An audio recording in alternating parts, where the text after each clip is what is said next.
Olá, vamos começar falando sobre psicofarmacologia. A psicofarmacologia é uma área que estuda as doenças psicológicas, ramo da psiquiatria, como a depressão, a ansiedade, que são patologias que não estão diretamente ligadas a normalidades na estrutura do sistema nervoso. Diferentemente da neurologia, que estuda processos patológicos que estão sim relacionados a alterações físicas, morfológicas no sistema nervoso central.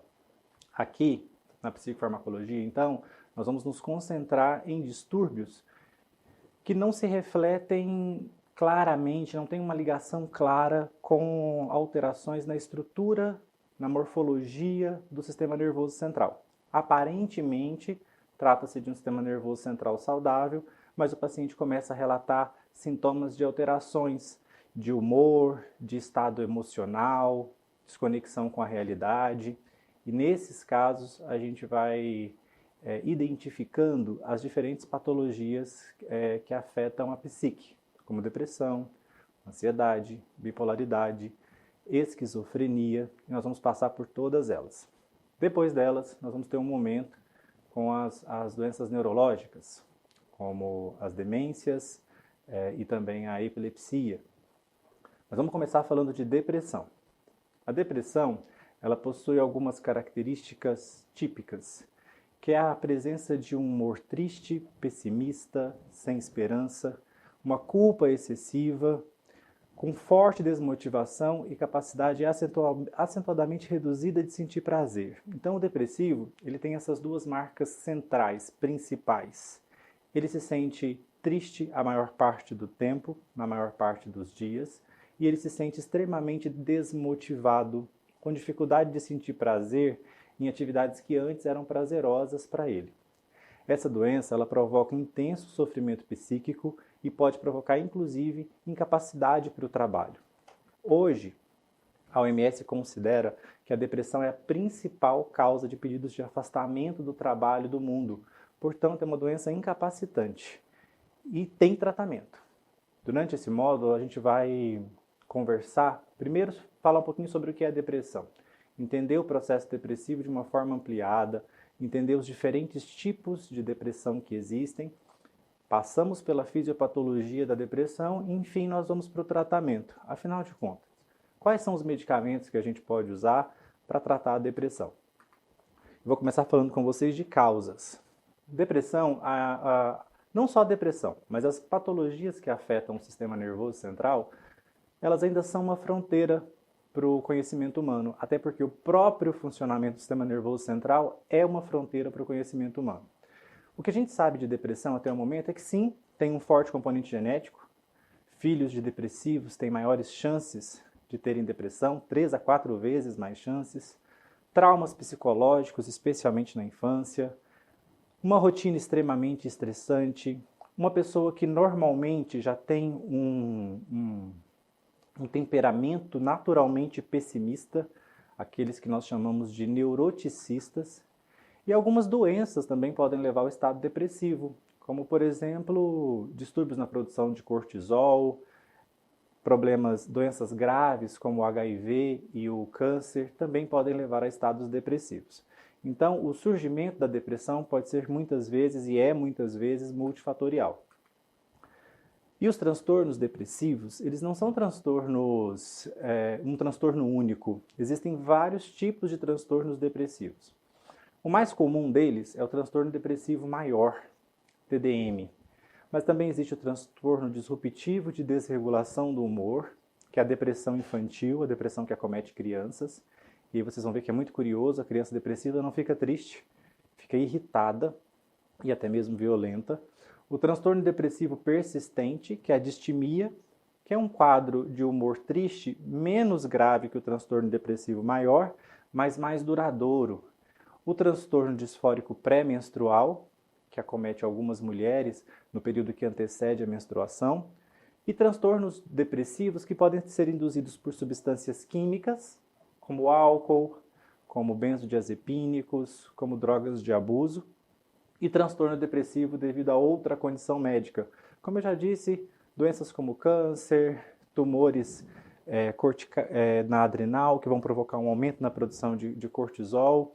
São alguns dos processos patológicos que podem levar a um estado depressivo. A própria ansiedade pode ser desencadeadora de um evento depressivo. Vou começar falando do transtorno depressivo maior, então, que é o transtorno depressivo mais comum. Para que a gente diagnostique uma pessoa com transtorno depressivo maior, ela precisa ter 2 sintomas nucleares e obrigatórios: o humor deprimido, vazio, a falta de esperança, de interesse, e também uma acentuada diminuição do prazer, que a gente chama de anedonia. A pessoa vai gradativamente abandonando atividades que antes eram prazerosas e que agora ela já não vê mais motivo para realizá-las. O humor fica triste, sem esperança, choroso a maior parte do tempo, na maior parte dos dias. E aí tem uma coisa interessante que deve ser dita em relação aos depressivos. Muitas vezes a pessoa, em alguns momentos do dia, ela apresenta um humor adequado, porque o depressivo ele não tem que estar triste o dia inteiro, todos os dias. É triste a maior parte do dia, na maioria dos dias. Então o que isso significa? Que em algum momento ele pode, do dia, ou em algum dia inteiro, ele pode estar com um humor adequado. E muitas vezes as pessoas pensam que a pessoa não está depressiva coisa nenhuma, porque em determinado momento ela se mostrou feliz, animada, mas isso é bastante comum, isso é o que acontece de fato com o paciente depressivo. Ele tem momentos de humor adequado, de humor normal, mas a maior parte do dia, na maioria dos dias, ele encontra-se com humor deprimido e acentuada diminuição do interesse ou do prazer em realizar atividades que antes eram atividades prazerosas para ele. Outros sintomas muito frequentes, mas esses não são obrigatórios. Obrigatórios são esses 2.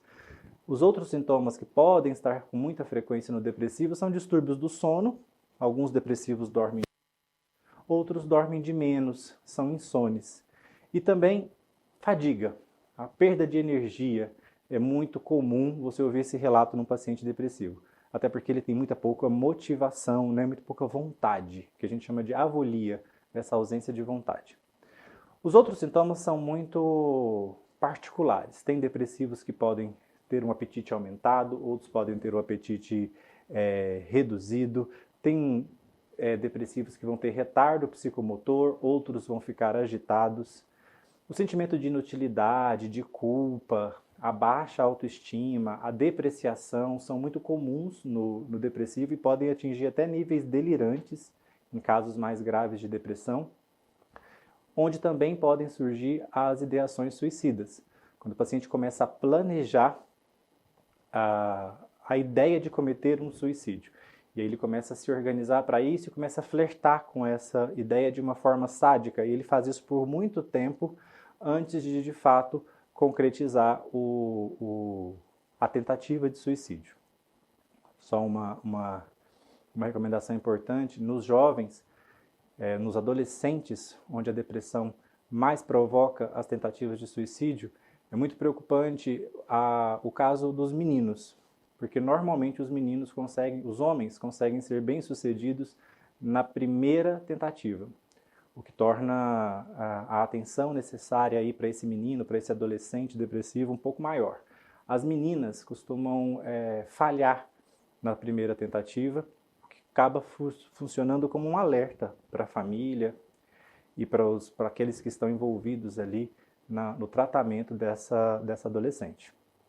Agora eu vou falar um pouco mais sobre outros estados depressivos, mas antes disso, eu acho importante a gente diferenciar uma coisa: luto e depressão não são a mesma coisa. O paciente enlutado, quando ele está preocupado com o futuro, o que vai ser do seu futuro, da sua família após aquela perda, quando ele demonstra essa preocupação com a vida, isso é um sinal de que ele está triste, sim, pela perda de um ente querido, mas que ele não está depressivo. Porque uma característica marcante do depressivo é a apatia, é desinteresse pela vida, tanto no presente quanto no futuro. Para a gente falar um pouquinho mais sobre outros tipos de transtornos depressivos, eu vou passar agora para o transtorno depressivo persistente, que também é chamado de distimia. O que é a distimia? A distimia é semelhante ao transtorno depressivo maior, então há o humor deprimido, pessimista, a falta de prazer, de interesse. Só que a distimia, esses sintomas estão um pouco mais brandos do que no transtorno depressivo maior, e ela é chamada de transtorno depressivo persistente porque ela dura muito tempo. Para você fechar um diagnóstico de distimia, o paciente precisa relatar esse humor deprimido por pelo menos 2 anos. É um mínimo para se considerar que ele padece de transtorno depressivo persistente, ou seja, ele está há 2 anos com um humor deprimido, pessimista, sem esperança, choroso, anedonia, né, falta de prazer nas atividades que anteriormente eram prazerosas. O outro transtorno que eu gosto de comentar é o transtorno disruptivo da desregulação do humor, a depressão que afeta as crianças. E é bastante triste porque ela pode afetar a criança aí desde os 7 até os 18 anos. E o que caracteriza esse transtorno?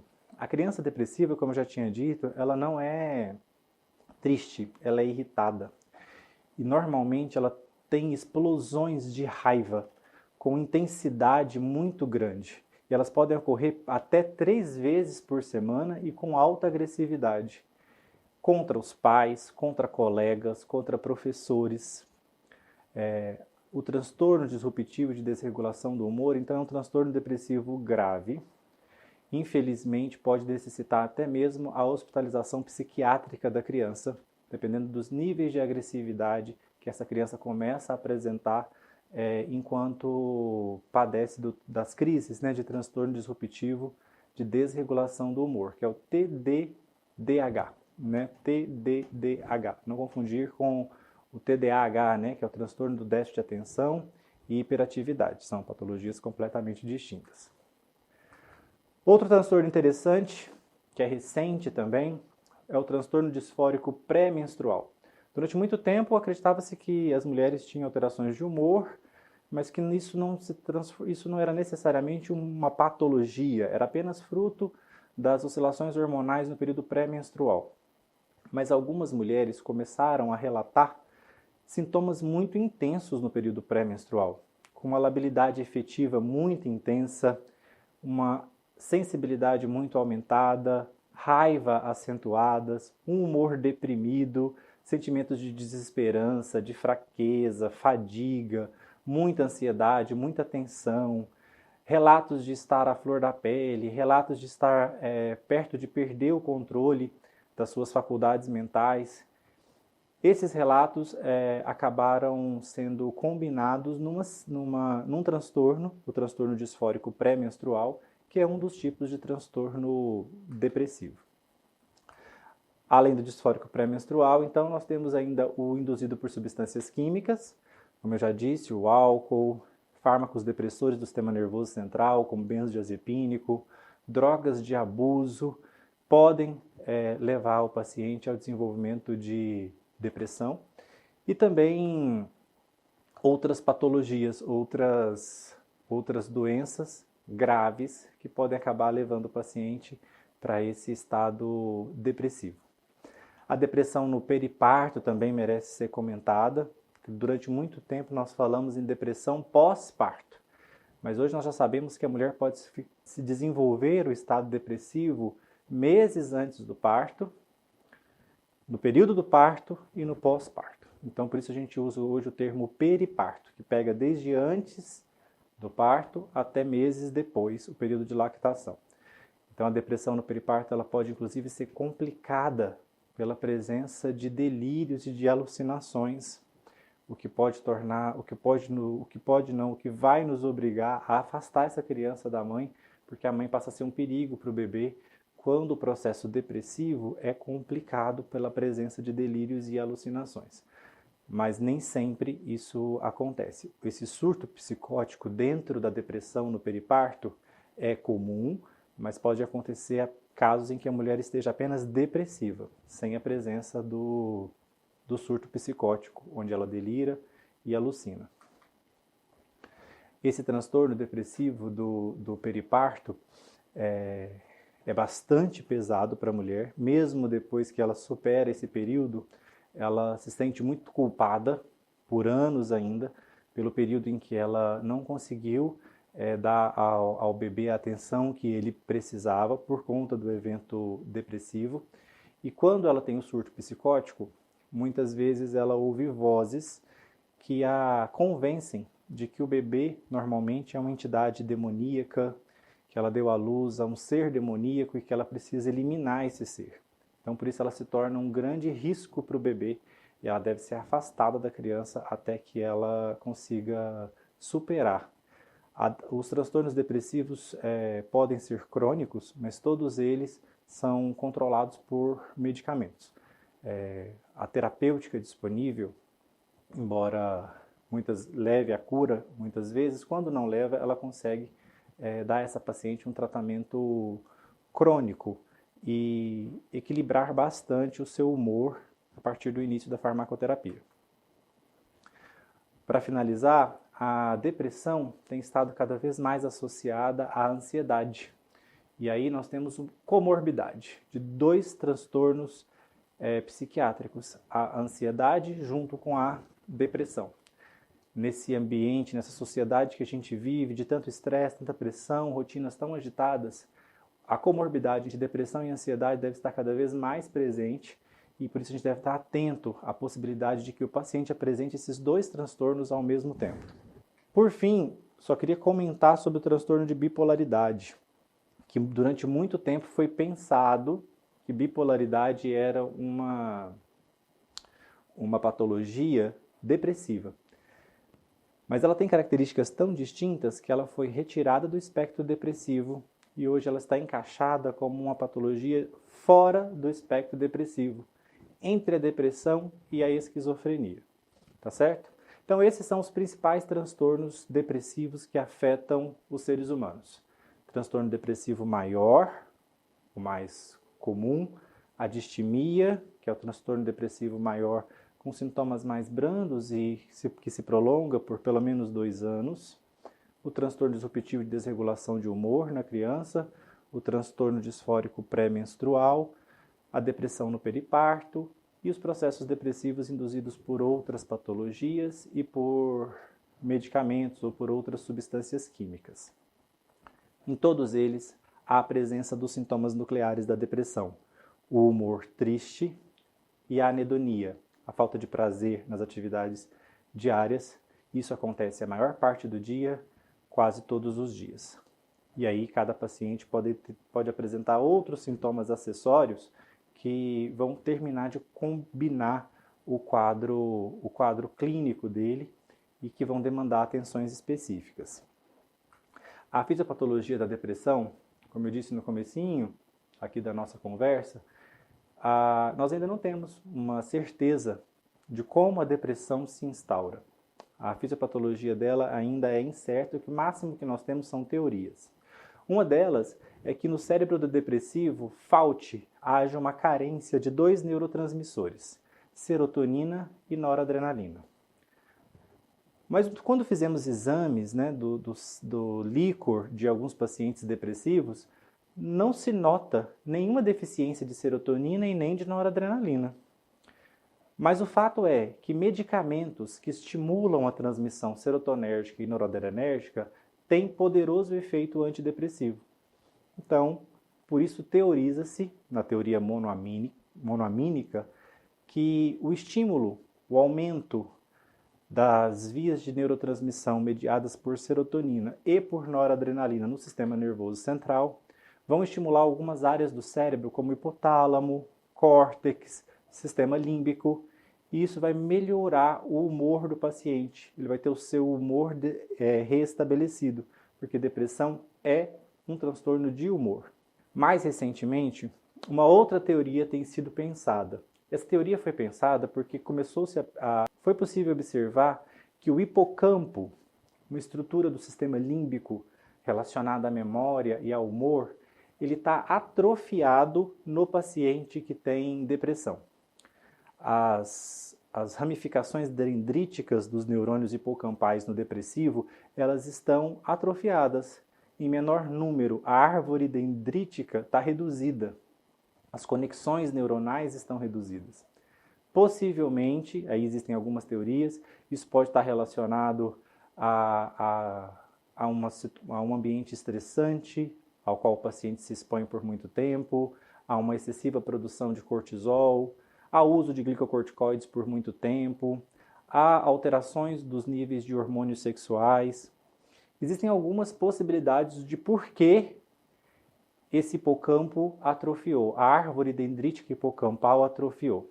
E, com base nisso, formulou-se a teoria neurotrófica da depressão, de que o paciente se torna depressivo porque sua árvore dendrítica, especialmente no hipocampo, atrofia.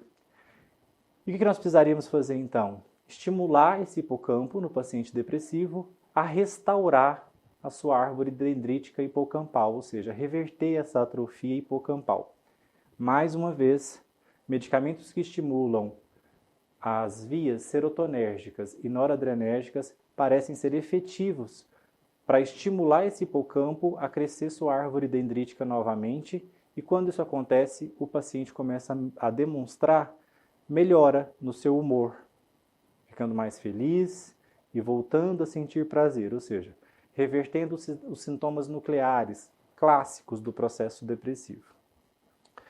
Agora que a gente entende um pouquinho que depressão são vários quadros clínicos distintos, dentre eles o principal é o transtorno depressivo maior, sabemos que depressão tem a ver com uma carência de serotonina e noradrenalina, talvez não em quantidade, mas na forma como essas vias de neurotransmissão são moduladas.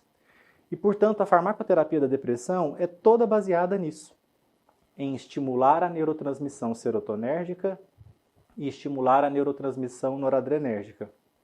Os antidepressivos que até hoje foram desenvolvidos, todos fazem uma coisa ou outra, ou as duas ao mesmo tempo. Ou estimula a neurotransmissão serotonérgica, aumenta os níveis de serotonina nas fendas sinápticas, ou aumenta os níveis de noradrenalina nas fendas sinápticas, ou fazem isso ao mesmo tempo, que são alguns, inclusive, dos fármacos mais modernos para o tratamento da depressão de forma crônica. E até muito pouco tempo, as crises agudas de depressão, aquele paciente que experimenta episódios depressivos intensos, isolamento social, tentativa de suicídio, melancolia, que experimentam um vazio existencial, até pouco tempo esses pacientes não tinham nenhuma terapêutica disponível para tratar a depressão de forma aguda, ou seja, para melhorar esse humor, tentar melhorar esse humor de forma imediata. Todas as terapêuticas que nós tínhamos eram tratamentos crônicos que demandavam tempo.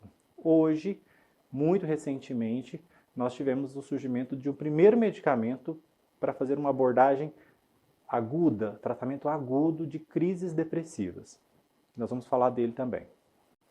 Agora, nós vamos falar sobre a farmacoterapia da depressão.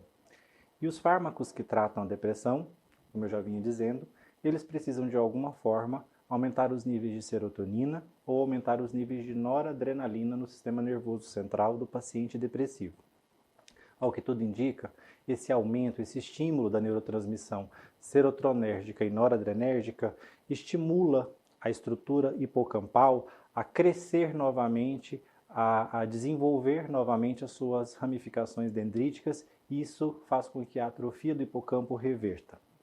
Clinicamente, a gente nota que esse paciente, após algumas semanas, começa a apresentar um humor melhorado, mais otimista, mais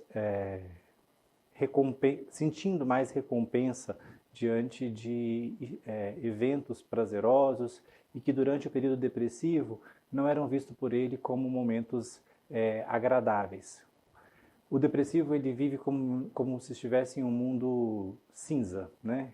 Como se estivesse em um mundo sem cor.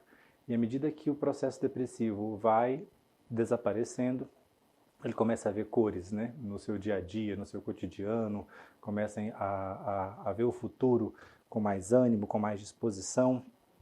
E se libertar do processo depressivo é algo muito, muito importante, já que é uma doença que causa profundo sofrimento psíquico. Então, se nós temos que fazer crescer novamente uma árvore dendrítica no hipocampo, e para fazer isso, nós vamos precisar usar medicamentos que estimulam as neurotransmissões serotonérgica e noradrenérgica, é óbvio que o crescimento, né, reversão da atrofia hipocampal não acontece de um dia para a noite.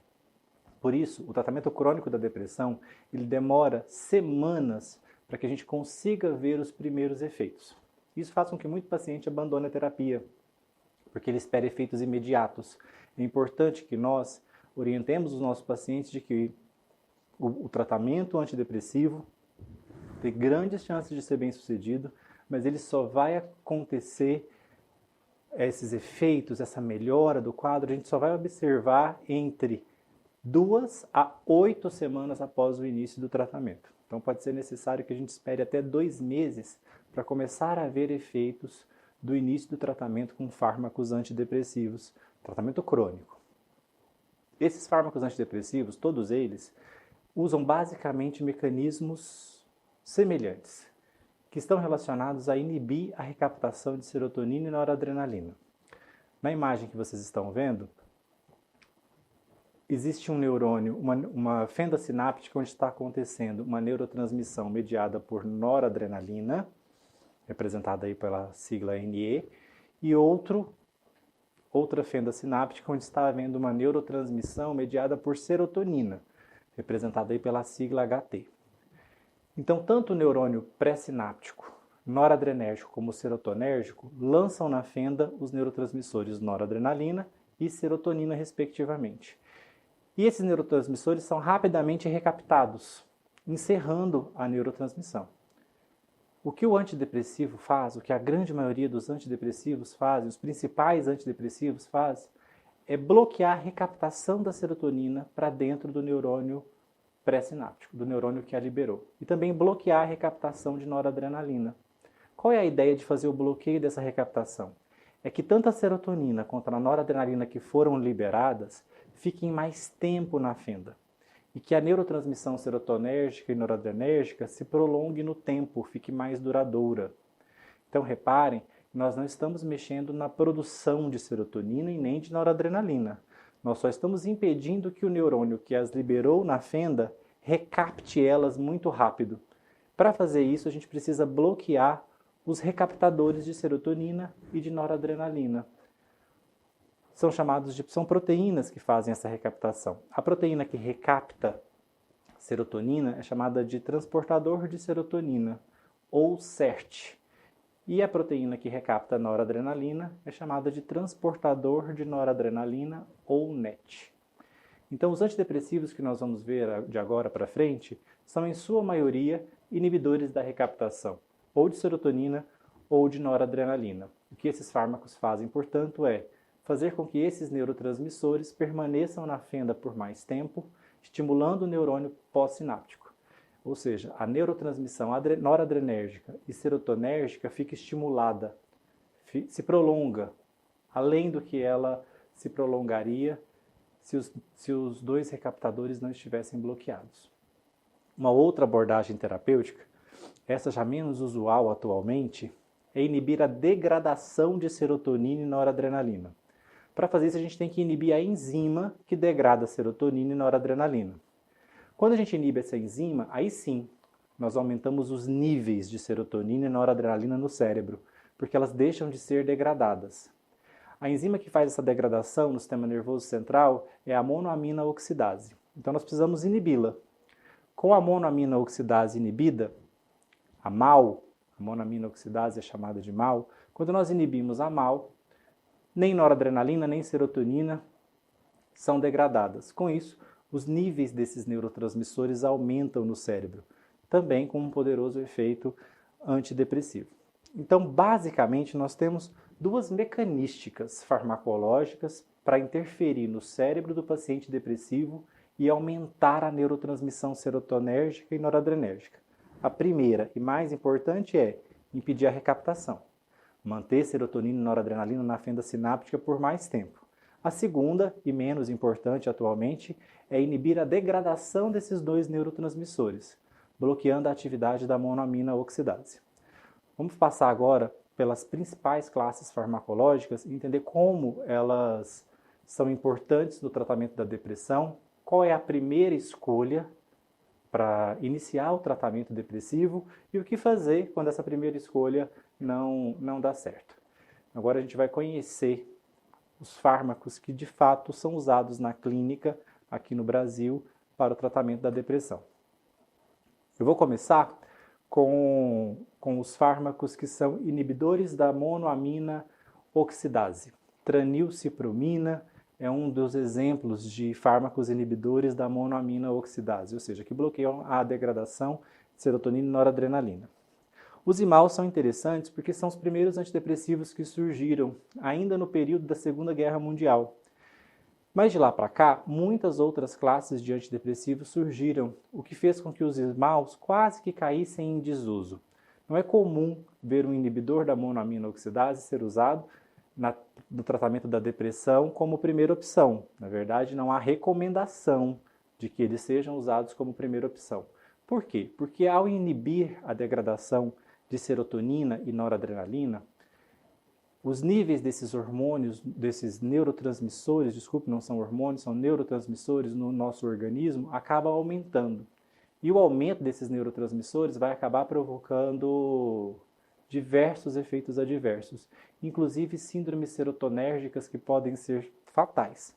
Portanto, os inibidores da MAO são medicamentos de difícil controle na clínica e justamente por isso, por aumentarem os níveis de neurotransmissores adrenérgicos, noradrenalina e adrenalina, e também os níveis de serotonina com muitos efeitos adversos. Depois que os inibidores da MAO, então, tanto fenilzina como tranilcipromina, começaram a ser menos usados por conta dos efeitos adversos, lançou-se recentemente a moclobemida. A moclobemida é também um inibidor da MAO, mas ele inibe de forma seletiva e reversível apenas a MAO-A, que é a que age no sistema nervoso central. Portanto, ele não provoca efeitos periféricos mediados pela inibição da MAO-B. Então, a gente tem hoje em dia um inibidor da MAO menos tóxico, ou seja, com perfil de reações adversas menos intenso, mas mesmo assim, não deve jamais ser considerado como primeira escolha ou mesmo como segunda escolha numa abordagem terapêutica da depressão. Nós ainda vamos chegar nos fármacos que são de fato a primeira escolha no tratamento da depressão. Logo depois dos inibidores da MAO, já na década de 70, 80, começaram a surgir os antidepressivos tricíclicos, esses muito populares até hoje. Os antidepressivos tricíclicos já têm um mecanismo diferente, eles não interferem na degradação de serotonina e noradrenalina, eles não inibem a MAO. Agora o mecanismo é o outro, aquele de bloquear a recaptação de serotonina e noradrenalina. Os antidepressivos tricíclicos têm essa particularidade, eles são capazes de bloquear tanto o transportador de noradrenalina quanto o transportador de serotonina. Então, ao bloquear ambos, impedindo a recaptação desses dois neurotransmissores, eles conseguem estimular ao mesmo tempo as vias noradrenérgicas e as vias serotonérgicas, o que faz deles antidepressivos muito eficazes. Quem são os antidepressivos tricíclicos? A gente pode citar alguns muito comuns na clínica aqui no Brasil: a clomipramina, a nortriptilina, a imipramina e a amitriptilina, que talvez seja o mais popular aí junto com a nortriptilina aqui na nossa prática clínica. Qual é a desvantagem dos antidepressivos tricíclicos? É que eles são o que a gente chama de fármacos promíscuos. Promíscuos por quê? Porque eles não se ligam apenas nos transportadores de serotonina e noradrenalina. Eles saem se ligando em vários outros receptores do sistema nervoso central. Eles interferem com sistemas colinérgicos, interferem com o sistema estaminérgico, interferem com outros receptores adrenérgicos, o que faz deles fármacos que acabam apresentando um perfil ampliado de reações adversas.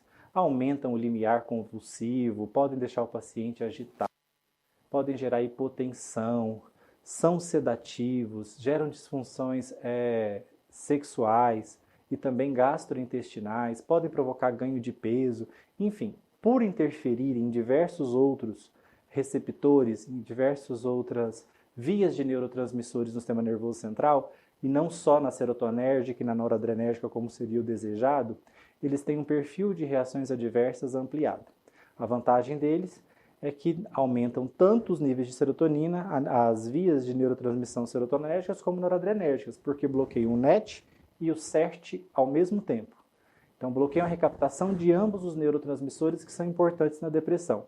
Mas, infelizmente, eles acabam interagindo com outros receptores importantes no sistema nervoso central, gerando uma gama de efeitos adversos ampliado. E por conta disso, eles acabaram sendo substituídos. Durante muito tempo, os tricíclicos foram a primeira escolha para o tratamento da depressão. Por quê? Porque eles substituíam os imaus, né? Eles eram menos tóxicos que os imaus, já que os imaus poderiam provocar até mesmo síndromes fatais, né? Como a síndrome serotonérgica. Então, os tricíclicos, quando chegaram no mercado, se tornaram durante um tempo a primeira opção terapêutica. Mas logo foram substituídos pelos fármacos que até hoje são a primeira escolha terapêutica para o tratamento da depressão. Então, agora, atenção total, porque nós estamos falando, vamos falar de 5 medicamentos que devem, segundo todos os protocolos clínicos importantes da nossa área, ser a primeira escolha, a primeira abordagem terapêutica num paciente depressivo. Então, o paciente é diagnosticado com depressão, ele deve ser tratado com um dos 5 fármacos que eu vou comentar agora. Lembrando que desses 5, não existe um mais potente, não existe uma ordem de escolha.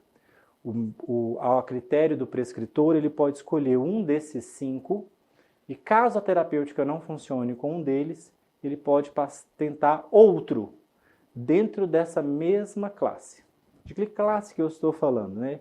Quem são, então, os medicamentos que são a primeira escolha para o tratamento da depressão? São os inibidores seletivos da recaptação de serotonina. Então, eles se concentram na inibição do SERT, do transportador de serotonina, e eles aumentam majoritariamente a neurotransmissão serotonérgica, sem interferir de forma significativa na neurotransmissão noradrenérgica. Mesmo assim, mesmo estimulando principalmente apenas a neurotransmissão serotonérgica, são antidepressivos muito eficazes. Quais são os fármacos que fazem parte dessa classe dos inibidores seletivos da recaptação de serotonina? O primeiro e bastante famoso é a fluoxetina. Depois da fluoxetina surgiu a paroxetina, a sertralina, o citalopram e o escitalopram. Então hoje nós temos 5 fármacos, eu vou repetir. Sertralina, fluoxetina, paroxetina, citalopram e escitalopram. Esses 5 inibidores seletivos da recaptação de serotonina devem ser a escolha primeira para iniciar o tratamento de um paciente diagnosticado com quaisquer dos transtornos depressivos que eu mencionei anteriormente. Não interessa se é distimia, se é depressão no periparto, se é transtorno depressivo maior, transtorno disfórico pré-menstrual, induzido por substância, provocado por patologia, não importa o tipo de transtorno depressivo. Todos eles devem ser tratados com um desses 5 fármacos. Qual é a vantagem? Eles são muito seletivos. Eles se ligam especificamente no transportador de serotonina, no SERT, e não interagem de forma significativa com outros receptores do sistema nervoso central, o que faz com que eles normalmente apresentem um perfil de reações adversas brando e temporário. Alguns pacientes vão reclamar de perda da libido, outros vão reclamar de sintomas gastrointestinais, mas normalmente esses sintomas vão desaparecendo com o tempo do tratamento. E é importante dizer isso para o paciente para que ele não abandone de forma precipitada a terapêutica.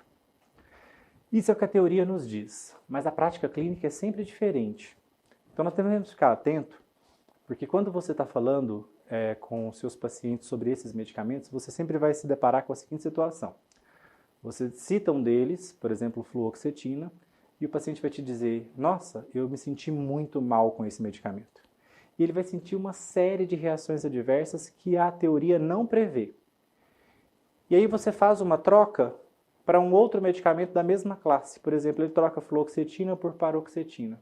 E com paroxetina você vai ouvir dele o seguinte, minha vida é antes e depois desse medicamento. Foi maravilhoso, melhorou meu humor, aquela tristeza, aquela vontade de chorar, aquela fadiga, que tudo aquilo passou. Hoje eu estou bem e não tive reações adversas. Então olha que interessante, o mesmo paciente com uma resposta profundamente idiosincrática dentro da mesma classe. ele respondeu muito mal a um medicamento dessa classe e agora responde muito bem a um outro medicamento da mesma classe, que tem o mesmo mecanismo, moléculas muito parecidas. Então, muitas vezes, trocas dentro dessa classe vão ser necessárias até você encontrar o fármaco que se ajusta para o seu paciente. A teoria diz que todos eles são bem tolerados, mas na prática clínica não é assim. Então, você vai ver gente que dá muito certo com sertralina, mas não se deu bem com paroxetina, outros que se dão muito bem com escitalopram, mas passaram muito mal quando tomaram sertralina. Você vai ver todo tipo de histórias desse tipo. Por quê? Porque a resposta a medicamentos é de fato idiosincrática. Então, nem todos os pacientes vão ter a resposta que está ali, prevista na literatura. Na literatura, são fármacos bem tolerados. Na prática clínica, a gente pode acabar observando que alguns deles apresentam reações adversas intensas em alguns pacientes. Mas aí eu não troco para outra classe, não. Eu troco dentro da mesma classe. Comecei com fluoxetina, não funcionou, vou para paroxetina. Comecei com sertralina, não funcionou, eu tento escitalopram. Então, e não existe uma ordem. Você vai mesmo na tentativa e erro. E é importante que o seu paciente saiba disso, que vai ser preciso desse ajuste, que ele vai precisar de ter paciência, que não necessariamente a primeira escolha será bem sucedida, mesmo porque nós não temos ferramentas para ter certeza de qual é o antidepressivo ideal para cada paciente. É na tentativa mesmo, e depois se observa a resposta clínica dele e, se necessário, a gente faz ajustes. A outra classe que a gente deve comentar é a mais moderna dentre as classes de antidepressivos para o tratamento crônico da depressão. E nessa classe só existem 2 fármacos, venlafaxina e desvenlafaxina, que são estruturas relacionadas, e a duloxetina. Esses medicamentos são indicados para o tratamento dos transtornos depressivos e eles são inibidores da recaptação de serotonina e também de noradrenalina. Vocês devem estar pensando, então eles inibem o SERT e o NET, aumentam noradrenalina e aumentam serotonina. Mas então eles são iguais aos tricíclicos que eu acabei de falar. Não. A diferença é que eles são ainda melhores que os tricíclicos. Porque lembra que os tricíclicos, que eles aumentavam os níveis de serotonina e noradrenalina, porque bloqueavam a recaptação de ambos, mas eles eram promíscuos, lembram disso? Eles se ligavam a vários outros receptores no sistema nervoso central e tinham muitas reações adversas. Esses aqui não. Duloxetina e venlafaxina podem ser vistos como uma evolução do tricíclico, porque além de preservar o mecanismo, ou seja, bloqueiam tanto o NET quanto o SERT, bloqueiam a recaptação dos 2 neurotransmissores, noradrenalina e serotonina, aumentando os níveis desses neurotransmissores na fenda sináptica. Além disso, eles não são promíscuos, eles não se ligam a outros receptores do sistema nervoso central e por isso têm poucas reações adversas. São medicamentos muito bem tolerados. Até muito pouco tempo eram caríssimos, porque as patentes ainda não tinham caído. Mas hoje as patentes já caíram, já existem genéricos de ambos, tanto para duloxetina quanto para venlafaxina, e hoje são medicamentos mais acessíveis. Eles ainda não são considerados no Brasil a primeira escolha terapêutica para o tratamento da depressão. Os inibidores seletivos da recaptação apenas de serotonina continuam sendo a primeira escolha. Mas esses fármacos aqui são fármacos bastante adequados para o tratamento da depressão. Muitas vezes podem ser vistos como primeira escolha de alguns prescritores.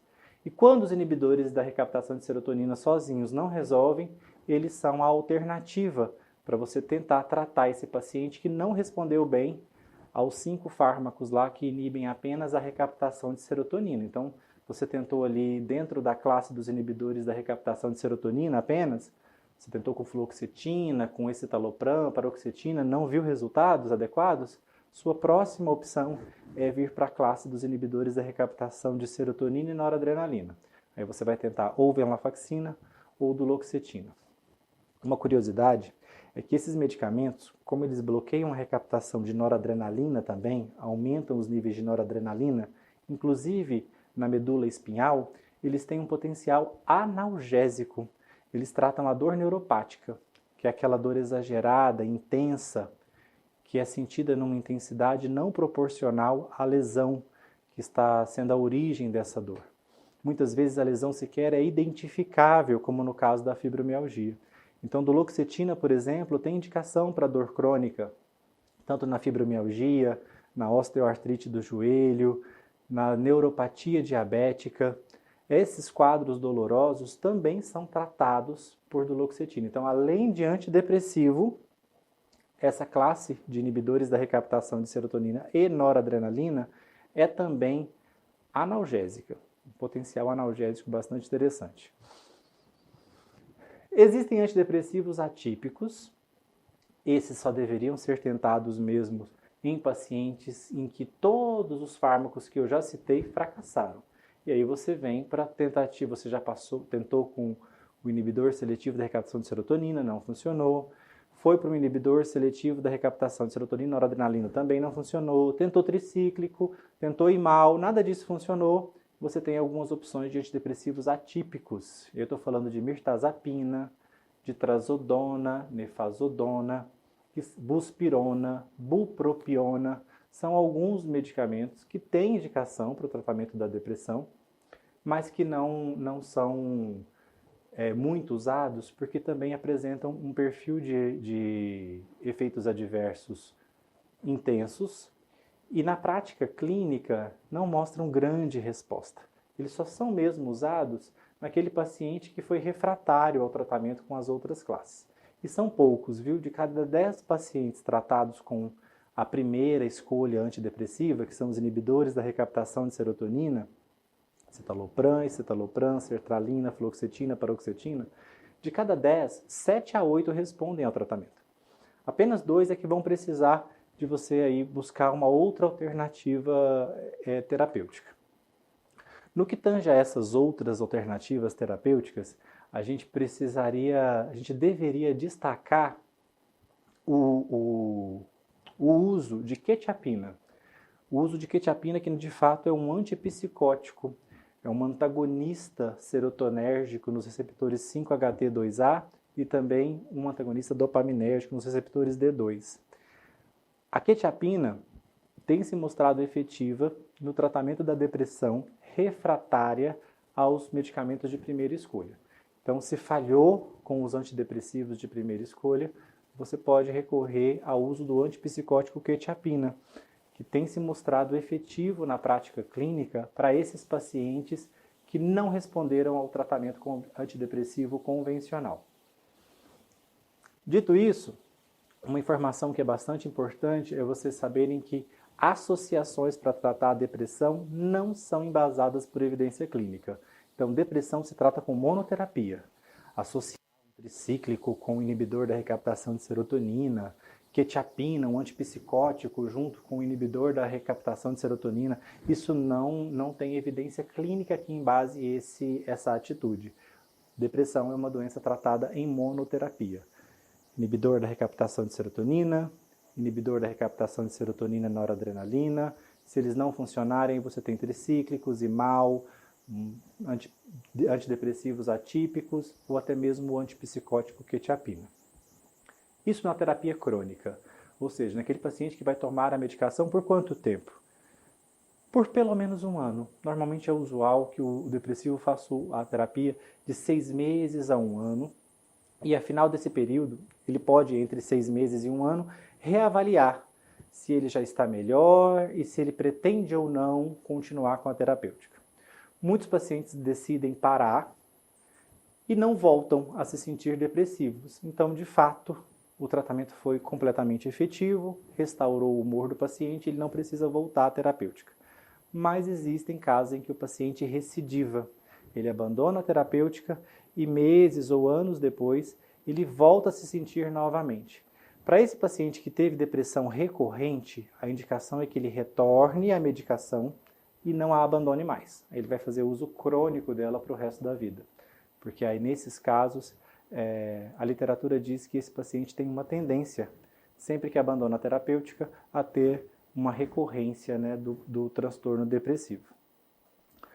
Para finalizar, eu quero falar para vocês de uma abordagem aguda da depressão, que é um fármaco muito novo, que surgiu recentemente, há menos de 1 ano, e que usa como princípio ativo a escetamina. Esse fármaco ele interfere nas vias de neurotransmissão glutamatérgicas. Então, glutamato também possivelmente interfere na fisiopatologia da depressão. E esse fármaco tem como grande vantagem o fato de que melhora o humor do paciente, a disposição, de forma imediata. Diferente de todos os outros que eu acabei de falar, que são medicamentos para tratamento crônico. Lembra que eu disse que eles demoram de 2 a 8 semanas para a gente ver efeito pleno? Aqui não. Aqui com a escetamina, nós teremos uma resposta imediata, uma melhora imediata do humor. Quando usar a escetamina? Ela deve ser usada por curtos períodos, em pacientes que apresentam quadros de depressão profunda, melancolia com vazio existencial, completo isolamento social, tentativa de suicídio. Esse paciente que você precisa de uma recuperação do humor dele de forma imediata, porque ele está profundamente deprimido, pode se beneficiar do uso de escetamina, mas por pouco tempo. Agora, eu vou falar para vocês como é que a gente faz o uso desse medicamento. O medicamento que é usado, então, para contornar esses casos graves de depressão e melhorar o humor do paciente de forma imediata, a escetamina, até o momento só existe um produto no mercado, o Spravato, é um spray nasal de 28 mg por dose. Na primeira fase do tratamento, você vai fazer 2 vezes por semana na fase de indução. E na fase de manutenção, você vai usá-lo apenas 1 vez por semana. Começa com 54 mg na fase de indução, 56 mg, podendo chegar a 84 mg. Na fase de manutenção, a mesma coisa vai se repetir, só que agora apenas 1 vez por semana. Quando é que você pode usar o Spravato, né? A escetamina, 28 mg, spray nasal? Apenas quando você já tentou pelo menos outros 2 antidepressivos, sem resposta clínica satisfatória, outros 2 antidepressivos distintos, sem resposta clínica satisfatória, e o quadro de depressão é bastante grave. Dessa forma, a gente chega no final do nosso primeiro momento aí de discutir os transtornos depressivos, falando sobre, e nesse modo, o que nós aprendemos? Aprendemos que depressão é uma síndrome que se apresenta de formas distintas. A mais destacada delas é o transtorno depressivo maior, a mais comum. Os sintomas clássicos é o humor triste e pessimista e a falta de prazer, a anedonia. Possivelmente a causa da depressão principal está relacionada a uma queda dos níveis de neurotransmissão serotonérgica e noradrenérgica, e por isso a terapêutica é voltada para restabelecer os níveis de serotonina e noradrenalina nas fendas sinápticas, manter essa neurotransmissão por mais tempo, e os fármacos que fazem isso inibem a recaptação de serotonina e noradrenalina prioritariamente, embora a gente também possa inibir a degradação desses 2 neurotransmissores, inibindo a mal. A terapia de primeira escolha são os inibidores da recaptação de serotonina, fluoxetina, sertralina, citalopram e paroxetina. A segunda escolha, que também muitas vezes é a primeira escolha para alguns prescritores, são os inibidores seletivos da recaptação de serotonina e noradrenalina, venlafaxina, desvenlafaxina e duloxetina. Tricíclicos, imaus, antidepressivos atípicos como buspirona, bupropiona, trazodona, nefazodona, mirtazapina, podem ser usados em pacientes que foram refratários às terapias de primeira escolha. O mesmo caso da quetiapina, um antipsicótico que, embora tenha sido desenvolvido para o tratamento da esquizofrenia, também tem se mostrado eficaz no tratamento de pacientes depressivos refratários às primeiras escolhas. Nós ficamos por aqui. Em breve a gente dá sequência com mais um transtorno psiquiátrico aqui dentro do nosso módulo de farmacologia do sistema nervoso central. Até logo mais.